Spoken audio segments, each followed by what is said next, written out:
Singapore's economic history started in 1961 when they gained independence from the United Kingdom and then joined Malaysia. Before this, in early Singapore, 70% of Singapore's households lived in badly overcrowded conditions, and a third of its people squatted in the slums on the city fringes. Unemployment averaged 14%, and half of the population was illiterate.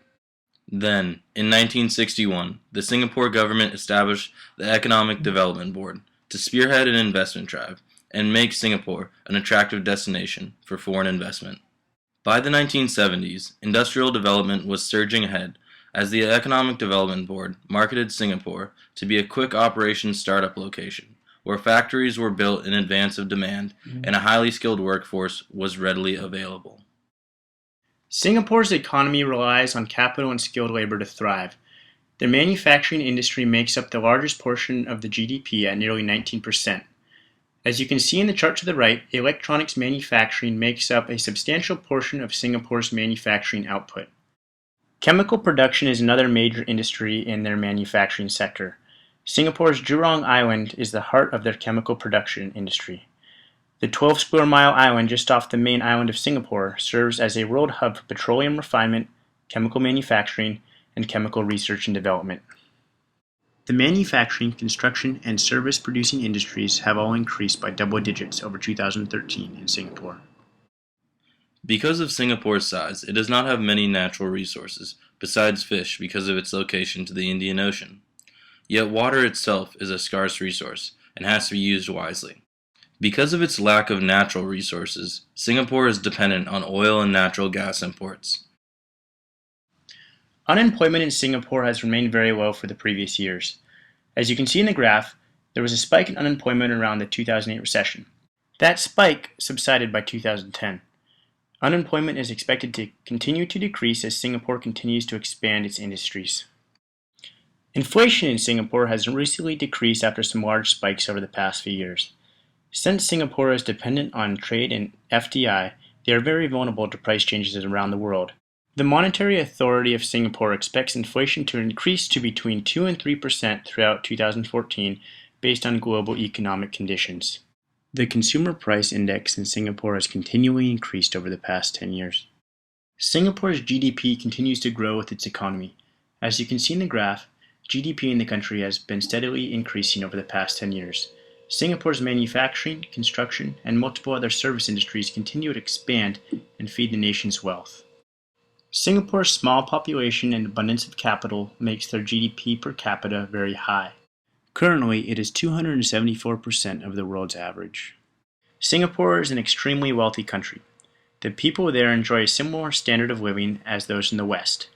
The cost of living can be considered high, although citizens benefit from low tax rates and many well-paying job opportunities in numerous different industries. Considering Singapore's scarcity of natural resources, we must ask how this booming GDP and high quality of life has evolved. The answer is trade, through their port infrastructure and highly skilled labor force. According to the Heckscher-Ohlin model, a country should specialize in industries that utilize their abundant resources in order to gain from trade. But then how can a small country like Singapore gain from trade, and what is its abundant resource? Although Singapore is too small to have an abundance of labor, it does have specialized, highly skilled labor unlike its competitors. This idea can be further understood by considering the new trade theory, which promotes intra-industry trade by claiming it can be beneficial if differentiable. Singapore's highly skilled labor force has allowed their economy to specialize in higher-end aspects of their trading sectors, therefore making them the top competitor for high-end products. Major trading partners for Singapore include Malaysia, Hong Kong, the EU, China, the United States, South Korea, Japan, and Indonesia. Comparing Singapore's trading partners in 2012 with those in 2000, we can see how Singapore's narrowed focus on buying lower-end products from countries like China and Malaysia in order to re-export them has increased their global economic involvement. Foreign direct investment is the defining element that has been essential to Singapore's astonishing success and overall growth, with an emphasis on developing infrastructure and education for their skilled labor to promote FDI. Singapore has been able to specialize in the financial, electronic, and chemical sectors of the economy. Since 1981, the Singapore dollar exchange rate has been appreciating against main global currencies. Between March 1981 and September 2000, the Singapore dollar appreciated about 20% against the US dollar. It has also largely appreciated against other Asian currencies. There are four major features of Singapore's exchange rate system. The first is that the Singapore dollar is managed against currencies of trading partners and competitors. The various currencies are weighted in importance and then factored into Singapore's current trade patterns. Secondly, the MAS, or Monetary Authority of Singapore, operates a float regime for the Singapore dollar. The exchange rate is allowed to fluctuate within a set band instead of a fixed value. If the rate moves outside the band, the MAS will take action, usually buying or selling foreign exchange. Thirdly, exchange rate policies are periodically reviewed for consistency so that the MAS has enough flexibility to accommodate short-term fluctuations in the financial markets. Lastly, the MAS must give up control over domestic interest rates and the money supply. Interest rates are determined by foreign interest rates and investors' expectations of future movements of the Singapore dollar. As of February 2014, one US dollar was worth 0.79 Singapore dollars. Singapore's market economy is highly dependent on trade. It is a major source of international FDI in terms of outflow, and also attracts an inflow of FDI from foreign investors due to its lucrative investment climate and stable political environment. The economy relies heavily on exports of electronics, chemicals, and professional services, which allow it to purchase natural resources and raw materials that it lacks because of its little land area. Its manufacturing industry plays a large part in its economy, but is also an important middleman in purchasing goods and then re-exporting them.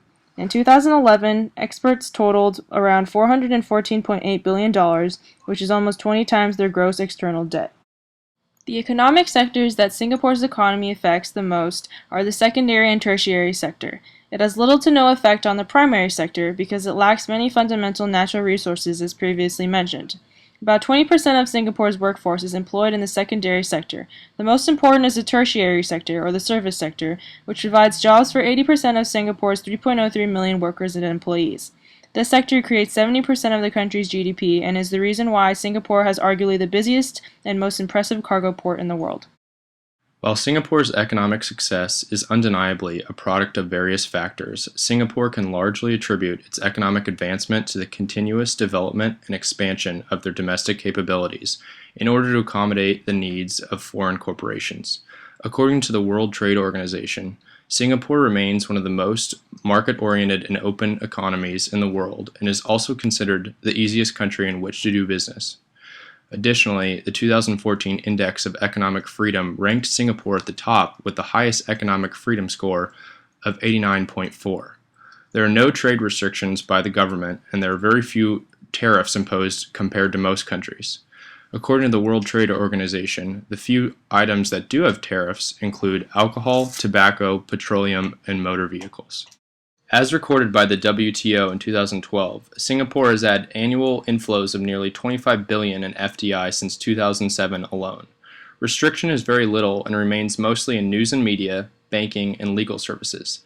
These ideal foreign investment policies have largely contributed to the closing of income and innovation gaps between Singapore and more advanced economies.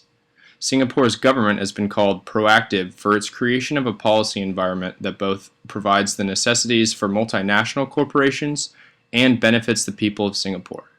It is this best of both worlds strategy that has propelled Singapore into becoming one of the world's most desirable countries to trade with.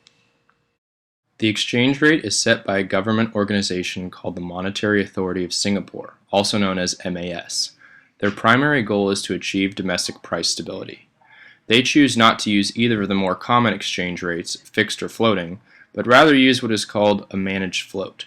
This type of exchange rate gives them more flexibility to deal with sudden market changes while also maintaining the purchasing power of the Singapore dollar. The theory is that this will most effectively keep consumer confidence in the currency high while maintaining the value of their savings. This encompasses what is known as the crawl dynamic, which means that occasionally they reassess the path of the exchange rate and make sure it appropriately aligns with the newest currency value. Over the period from 1964 to 2004, inflation was at an average of 3%, and the government continually intervened to ensure that the currency didn't become overvalued. As a result, in 2010, roughly 7,000 foreign firms had operations based in Singapore. All of these factors combined have allowed Singapore to become a leader in the world economy, despite facing a scarcity of resources.